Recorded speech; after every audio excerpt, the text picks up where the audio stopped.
আসসালামু আলাইকুম। আমরা সবাই জানি যে উচ্চ রক্তচাপ আমাদের দেহের জন্য ক্ষতিকর এবং আমরা অনেকেই রক্তচাপ কন্ট্রোল করার জন্য বিভিন্ন ধরনের ওষুধ খেয়ে থাকি। তো ঔষধ ছাড়াও কি রক্তচাপ কমানো সম্ভব? উত্তর হলো জি। ঔষধ ছাড়াও উচ্চ রক্তচাপ কমানো সম্ভব। যেমন উচ্চ রক্তচাপ বা হাই ব্লাড প্রেশার কমাতে হলে আমাদের দৈনিক খাদ্য তালিকায় লবণের পরিমাণ কমাতে হবে।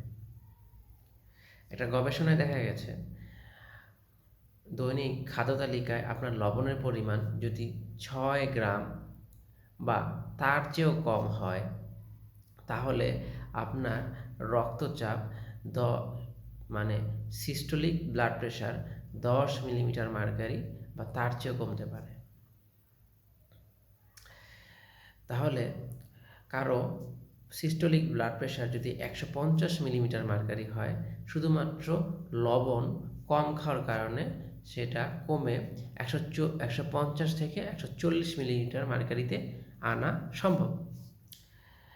দ্বিতীয় যে বিষয়টি সেটি হলো আপনার খাদ্য তালিকায় ক্যাফেইনের পরিমাণ কমাতে হবে, অর্থাৎ আপনার ক্যাফেইন কম খেতে হবে। ক্যাফেইন কোন কোন খাবারে থাকে? ক্যাফেইন চাতে থাকে, কফিতে থাকে এবং বিভিন্ন এনার্জি ড্রিঙ্কস যেগুলো বাজারে পাওয়া যায়